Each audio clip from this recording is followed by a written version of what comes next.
Hi students, this is Karthik Trivedi and you are watching a lecture series of engineering graphics and design with me. So in today's video, we're going to solve another example of projection of line. So let's see the example. So as you can see the example on your screen, a top view of a 75 mm long line CD measures 50 mm. And C is 15 mm below HP and 50 mm in front of VP. And D is 15 mm in front of VP and it is above HP. Draw projections of CD and find angles with HP and VP. So now this example is very important. Why this example is very important? Because here you can see that the point C and point D, both points are in different quadrant. So now when both points are in different quadrant, at that time the example will become a little bit difficult.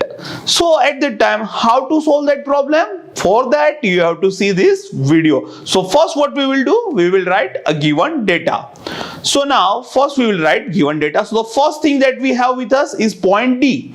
Point D is 15 mm in front of VP and it is above HP. So in front of VP, above HP, that means this point D is in which quadrant? Yes, you are right, the point D is in first quadrant. Here, but if you notice this sentence, here the position of point D with respect to VP is given, which is 15 mm, but with respect to HP is not given. So that is missing. That means how much above HP? 5 mm, 7 mm, 8 mm, that is not given. So they have just written it is above HP. Okay, so that is the missing point. Next, second data that we have with us is the position of point C, which is 15 mm below HP and 50 mm in front of AP. Now below HP in front of AP, that means this point C is in which quadrant?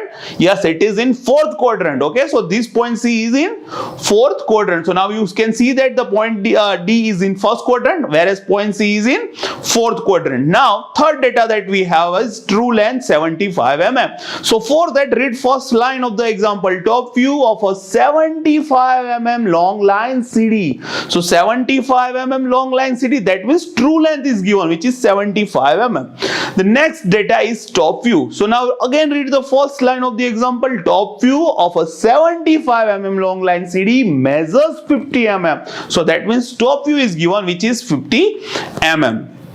Now we have this much of data with us, and by using this data we have to solve the example. So what we will do? Yes, first we will draw a XY line. So first we gonna draw a XY line over here. Now what we will do? First we will mark the position of point C. So you can see that the C is 15 mm below HP and 50 mm in front of VP. Means below HP in front of VP. That means point C is in which quadrant? Fourth quadrant. That means front view and top view both gonna come below XY line. So first we will mark the point C dash, which is going to become 15 mm below XY line. So first we will mark point C dash, draw extension line using align method, give dimension just like this. Now we will mark the point C, which is 15 mm in front of VP. That means top view gonna come 15 mm below XY line. So mark the point C, draw extension line using align method, give dimension, something like this. So now we have marked the position of point C dash and point C. Now what we gonna do?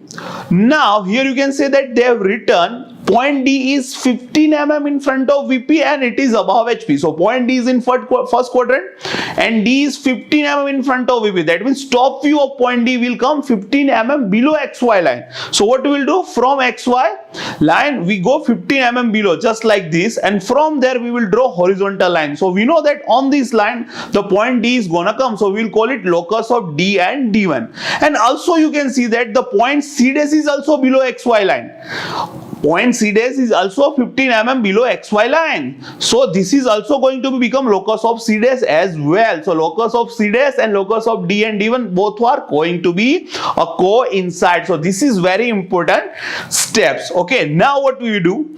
Now you can read that here the top view is given, which is 50 mm. Now the question will comes in your mind, and why you have not marked the position of point D, and after that you can write a locus of a D and D1, but why you have write locus of D and D1 first, and still you have not marked the position of point D. Why? Wait for this. Here the data is given, top view is 50 mm. So what I will do?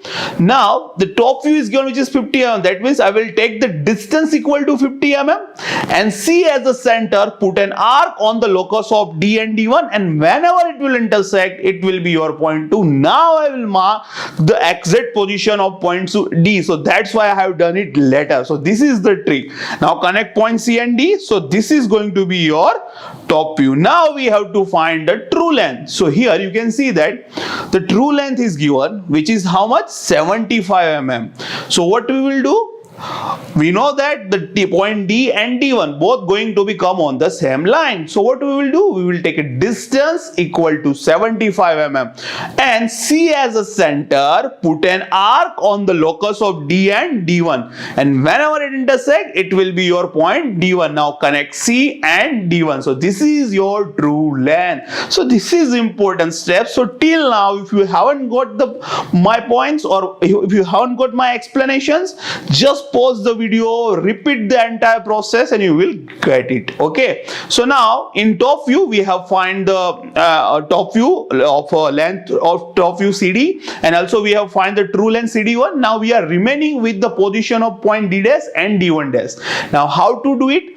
Now let's see it. Now we know that in given data the point D is 15 mm in front of VP and it is above HP. So we have marked the position of point D, but we don't know anything about D dash. But we know that the point D and D dash both going to become on a one vertical line. So what we will do? From point D, I will draw a one vertical line of any random length like this, because I know this on this random length line, on a vertical random length, the point D dash will gonna come on a somewhere on this vertical line, but exactly where, that I don't know. Now what we have to do? How to find point D dash? So here is the trick. So you know that in a projection of line, you know that if we have a true length AB1, now listen me very carefully. Let's say if you have a true length AB1, now to find a front view A dash B dash, what you will do? So if you have a true length AB1 in top view, so what you will do? From point B1 you will draw a vertical line up to locus A dash. From point B1 you will draw a vertical line up to locus A dash, and whenever it will intersect, we will give the name point B2 dash.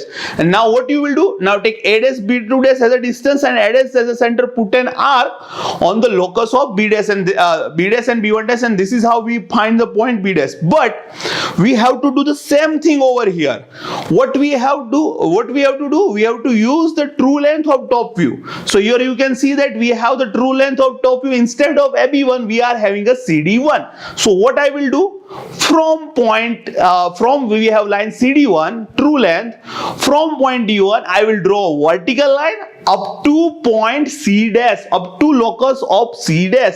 But you can see that locus of D and D1 and locus of C dash both are on same line, both are coinciding. So what we will do? If I will trying to draw a vertical line of from point D1 up to locus of C dash, the point is going to become itself on point D1. So point D2 dash is nothing but on the point D1 itself. Why? Because locus of C dash and locus of D and D1 both are coinciding. Okay, again I am repeating the same thing. What we gonna do? If let us take a previous thing, let us say in projection line you have already understand that if we have a true length AB1, if you have a true length AB1, what you are going to do? From B1 you are going to draw a vertical line. From true length AB1 you are going to draw a vertical line up. From point B1 you are going to draw a vertical line up to locus A dash, and whenever it intersects locus A dash, what you have given the name in the last video? So you have given the name B2 dash. Now what you have done? You have taken a distance equal to A dash B2 dash, and then you have put an arc on the locus of B and B1s, and this is how you have find the position of point B dash. Here you have to do the just same process over here. So you are having here true length CD1. So you are having a true length CD1. D1. So from point D1 you have to draw vertical line up to locus C dash. But what you have seen over here, that here locus of D and D1 and locus of C dash both are on same line, both are coinciding. So as you are going to start drawing a vertical line from point D1, but as locus C dash is coinciding with locus of D and D1, so point D1 and point D2 dash both are going to become on same point. So that's why here you can on your screen you can see that point D1 and point D2 dash both are on the same point. Or okay, so now what we will do, now take a distance equal to C dash D2 dash. Now take a distance equal to C dash D2 dash, and C dash as a center, put an arc on the vertical line which is coming from point D, and whenever it will intersect it will be your point D dash. So now connect C dash D dash. Now from point D dash draw horizontal line, it will be your locus of D dash and D1 dash. Now we know that we have the value of true length 75 mm. So what we will do, we will take a distance equal to 75 mm and C dash as a center, put an arc on locus of D dash and D1 dash. Whenever it intersect, it will be your point D1 dash. Now connect C dash and D1 dash. So this is your true length. C dash D1 dash and C D1, and what is your front view? C dash D dash, and what is your top view? CD. So this is how you can find all the things, and also you can find the angle theta and angle phi. So give me the answer of angle theta and phi in my comment section. I hope you will like this video. Have a nice day. Bye bye.